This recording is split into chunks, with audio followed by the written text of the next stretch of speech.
arriver à un moment dans ta vie, tu vas forcément te poser cette question, à savoir comment est-ce que je fais pour vieillir avec la personne que j'aime? Comment est-ce que je fais pour entretenir cet amour? Aujourd'hui, on va essayer d'y répondre. Comme d'habitude, je ne suis pas un vendeur de rêves. Je te partage mon expérience, je te partage mon travail, je te condense tout ça et je te le balance. On essaie de sortir un petit peu de tout ce qui se dit de manière générale. On essaie de pousser un petit peu la réflexion. Si ce type de contenu te plaît, bah tu t'abonnes. Moi, ça me donne beaucoup de force et ça me donne envie aussi de continuer. Et puis, on rentre tout de suite dans le vif du sujet. Comme d'habitude, j'ai pris quelques notes.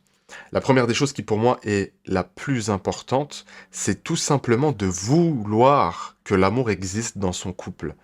C'est-à-dire qu'à un moment donné, il faut se dire que l'amour, c'est un choix. C'est pas juste ce que l'autre me fait ressentir. C'est-à-dire, c'est pas juste ce que je reçois de l'extérieur. C'est aussi intrinsèque. C'est aussi une décision profonde. Je décide d'aimer l'autre. Je décide d'aller loin dans cette relation avec l'autre.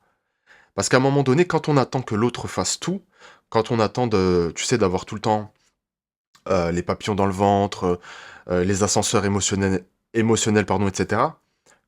Tu conscience que ça, ce n'est pas viable. T'as conscience que ça, c'est pas durable. Et t'as conscience aussi que parfois, dans ce cas de figure-là, toi, tu n'apportes pas ta pierre à l'édifice. Moi, ça m'est arrivé plein de fois de recevoir des femmes qui avaient divorcé en programme et de leur poser, moi, je pose tout le temps cette question, c'est pourquoi est-ce que tu as divorcé?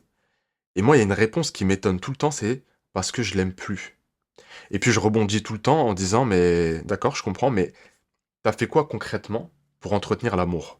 Et souvent, on n'a rien à répondre à ça. Et c'est là qu'on est parfois fautif. Et le but ici, c'est pas de faire culpabiliser quoi que ce soit ou qui que ce soit, mais qu'on comprenne un petit peu ce concept de vouloir. Je veux que l'amour existe dans mon couple, donc je fais des efforts pour. Ça, c'est la première des choses. La deuxième des choses, c'est revoir aussi un peu sa définition de l'amour. L'amour, c'est pas juste les papillons dans le ventre, les je t'aime, les surprises, etc. Bien que tout ça, ça ait son importance, pas se mentir, mais c'est pas que ça. C'est accepter les défauts de l'autre. C'est prendre soin de l'autre quand bien même on s'est disputé. C'est faire preuve de bienveillance, d'écoute, de communication. Et toutes ces choses-là que je te cite, elles peuvent être inexistantes dans le couple et pourtant tu as les papillons dans le ventre. Et pourtant voilà, tu ressens des choses. Donc voilà, il faut venir déjà compléter sa définition de l'amour. Après, c'est des concepts qui sont assez subjectifs, mais je pense que c'est bête, honnêtement, de cantonner cette définition à juste ce que je ressens, etc. Donc il faut y participer aussi, c'est hyper important. Une fois que ça c'est dit et que ça c'est compris, ensuite, il y a des choses qu'on peut faire, bien sûr des conseils qu'on peut appliquer, qui vont t'aider à garder, à entretenir l'amour dans le couple. La première des choses, on parle bien d'un couple marié, hein, évidemment, c'est l'intimité. L'intimité, ça met du peps dans le couple. L'intimité qu'on peut venir aborder de manière différente, pas toujours de manière brutale comme si c'était une corvée. Mettre en place tout un jeu de séduction avant, etc. Dans les limites, évidemment, de ce qui est permis. Donc l'intimité, ça peut être un levier formidable pour ça. Mais si on fait la même chose tous les jours, encore et encore, à un moment donné, ça devient normal. Donc en fait, c'est plus interprété comme de l'amour. C'est pour ça qu'il faut marquer le coup de temps en temps. C'est pareil pour les cadeaux. Si tu fais des cadeaux à quelqu'un tous les jours, à un moment donné, ça devient normal. Donc c'est plus surprenant. Et c'est là aussi que les êtres humains, on est un peu bizarre, hein, mais on développe de l'ingratitude. Quand on reçoit trop, on devient ingrat. Et ça, c'est tout le monde. Donc voilà, il faut donner avec parcimonie, il faut donner dans des bons timings, mais il faut donner. D'accord? C'est très important. Deuxième chose, ou troisième chose, peu importe, pour entretenir l'amour, disons c'est la troisième, ça va être le fait de toujours avoir des projets. Les projets, c'est quelque chose qui rassemble, c'est quelque chose qui réunit, c'est quelque chose qui fédère. Et malheureusement, moi je le vois dans les couples qu'on accompagne, parfois le seul projet c'était le mariage, ou à la limite, voilà, faire des enfants, mais à côté de ça, il n'y a plus rien. En fait, les projets, il faut bien comprendre une chose, c'est que c'est à partir du moment où on se marie qu'ils commencent. C'est là que ça commence les vrais projets. Donc le projet, si tu veux, ça on l'explique en profondeur en programme, mais si tu veux, c'est un peu la carotte. C'est ce qui donne un second souffle. C'est ce qui te permet de faire preuve de résilience dans les moments les plus difficiles. Et donc ça aussi, ça entretient l'amour parce qu'en fait, quand on a des projets ensemble, c'est quelque chose qu'on crée ensemble, c'est quelque chose qu'on met la main à la pâte ensemble. C'est quelque chose qu'on bâtit, qu'on construit ensemble. Et c'est aussi ça l'amour, c'est pas que ce qu'on se dit et ce qu'on ressent, c'est aussi ce qu'on fait ensemble. Et le projet, pour moi en tout cas, c'est la plus belle façon de le matérialiser. Donc ça, c'est super important.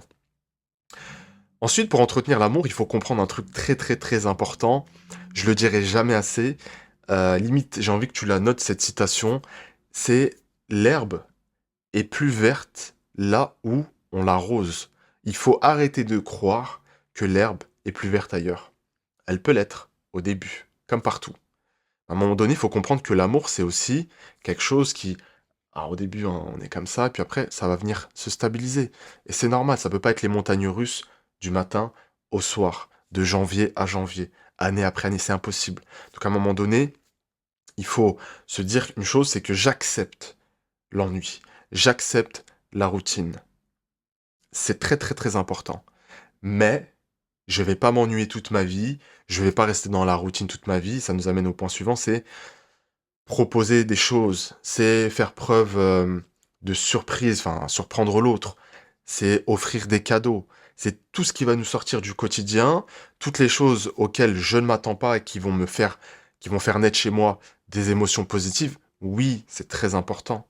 Ça permet aussi d'entretenir l'amour. Et malheureusement, ça, les gens le font que trop peu. C'est-à-dire, bah, j'attends ton anniversaire ou je ne sais quel événement, ou la Eid ou machin, pour t'offrir des cadeaux. Bah non, on peut le faire un peu plus fréquemment. Un bouquet de fleurs pour madame, par exemple, des chocolats ou que sais-je, je sais pas, un habit pour monsieur ou une montre qu'il aime bien, machin. Pas besoin de se ruiner, pas besoin de faire des trucs incroyables. Ça, ça demande néanmoins quelque chose, c'est de bien, bien, bien connaître son partenaire. Qu'est-ce qu'il ou qu'elle aime qui va me permettre de la surprendre? Il faut que je me questionne là-dessus. Mais normalement, si tu es marié avec quelqu'un, tu dois connaître cette personne. Donc ça, c'est important. Ensuite, il va falloir aussi comprendre que les moments difficiles, les conflits, les disputes, ça fait partie aussi de l'amour. C'est indissociable. S'il y a quelqu'un qui vient, qui te dit, moi, je m'embrouille jamais. Moi, c'est ce rêve bleu avec ma femme ou avec mon mari. Moi, c'est trop bien et tout. C'est un menteur. C'est impossible.